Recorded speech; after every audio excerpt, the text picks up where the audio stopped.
Hello, magandang umaga po sa inyong lahat. Babalik video naman ako sa aking YouTube channel. Meron po akong ipapakita sa inyong bato o motya kung tawagin na tres cantos na bato na napakaganda po.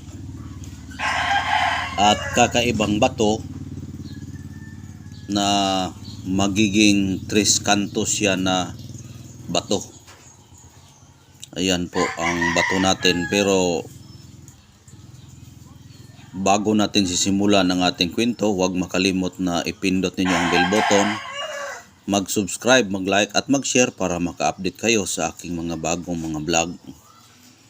Ito ang aking bato na ipapakita ngayon. Meron po itong power o bertod. Dahil kakaiba siya nga bato. Ang itsura niya triangle. Ayan po. Bihira ka lang makakita ng ganitong klaseng bato na triangle ang kanyang itsura. Tapos yung kanyang pagkabato, mayroon siyang mga layer na buhay siya. Dito rin buhay na buhay siya na pagkabato. Dito itim, pero may pagkahawig rin na triangle. Yan.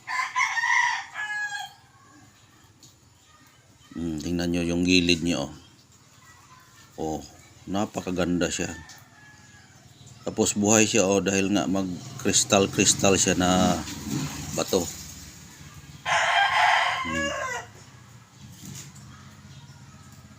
Tres cantos na bato.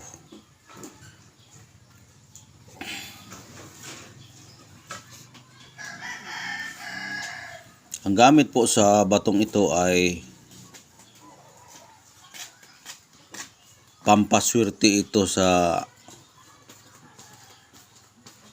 lahat ng oras. Dahil itong bato na ito ay nakasimbolo siya sa one eye. One eye o tres cantos. Bali kung ito ang tinatawag nila na kung sa medalyon pa ito, yung tres pico na medalyon, may mata sa may mata siya sa gitna, yung tres pico. Pero ito iba siya dahil bato siya na tres cantos o tres pico na bato. Yan. Kaya napakaganda po gagamitin natin na pamproteksyon. Yung tres cantos, hindi lang swerte ang meron dyan. Meron ding proteksyon. May proteksyon. Dahil kung basihan mo siya sa ating Bible o tres personas, tres cantos po yan. Ito, isa, dalawa, tatlo. Pag tatlong persona kasi, Amahan, Anak, Espiritu po yan.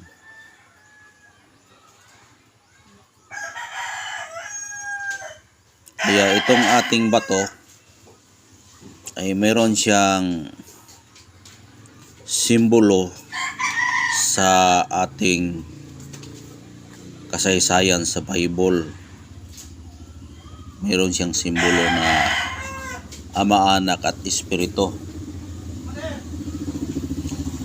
Kaya may ibinigay sa atin na bato na tres pico para yung panalangin ay laging nananatili sa iyo kapag ito'y dala mo. Kapag ito'y dala mo, ang panalangin ay nasa sa iyo. Ito ay napakaganda dahil hindi ito gawa ng tao, kung hindi gawa talaga ng kalikasan. Kahit ngayong kalikasan ay alam niya kung ano po ang gagawin niya. Kaya yan po,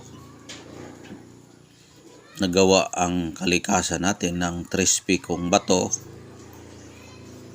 na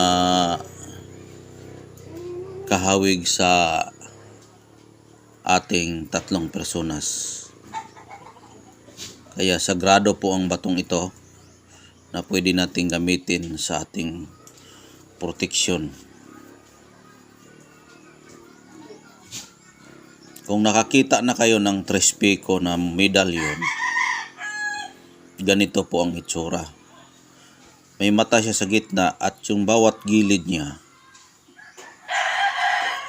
may nakatatak dyan na Diyos, Diyos, Diyos. May mata sa gitna. Yun ay 7 angel pala yun na medalyon. Itong 3 piko, ang nakatatak lang dito sa bawat kanto ay letter A. Aram, Akdam, Aksadam. At yung sa gitna, talisman ng mata. Ito ay libon na medalyon na 3 piko dahil ito ay nagiging bato na po siya. Nagiging bato na po. Hindi na ito kailangan na ano pa ang iyong gagawin dahil ito ay material na bagay. Hindi na kailangan na magdasal ka pa dahil dito. Ito ay dalhin mo lang, pwede ka magdasal sa Diyos, hindi sa bato. Dahil yung bato ay gawa ng Diyos. Kaya sa Diyos tayo magdasal. Ito ay gabay natin sa ating buhay na simbolo sa ating inang kalikasan at gawa ng Diyos na pwede nating gagamitin sa proteksyon itong ating motya sa 3 pikong bato. Ayan. Bihira ka lang makakita ng ganito. Kapag hindi ka bigyan, hindi ka makakita ng ganito kahit ilang milyong years pa na maghahanap ka ng 3 piko na kasing ganda nito. Kung tingnan yung mabuti yan, crystallized po siya na bato at ang kulay niya ay pula. Yan o. Pula po yan na crystallized. Pulang-pula po yan. Tingnan nyo, mayroong ano dito, yan o. Pero hindi yan sinadyang biniyak. Ganyan lang talaga yan sa aking pagkuha. Crystal siya na buhay. Tatagos po ang ilaw dito kapag ispatan mo ganon, tatagos konti yung ilaw. Kaya buhay na buhay po ang ating 3 pikong bato. 3 kantos na bato. Yan, baka mayroong kursunada dito. Baka mayroong magkagusto. Eh, mayroon akong numero dyan na nakalagay. Pwede naman akong kausapin ninyo at mag-usap tayo tungkol sa batong ito. Para pwede nyo itong magamit sa inyong lakad, sa pang-araw-araw ninyong hanap buhay. Kaya hanggang dito na lang po. Maraming salamat. God bless po yung lahat.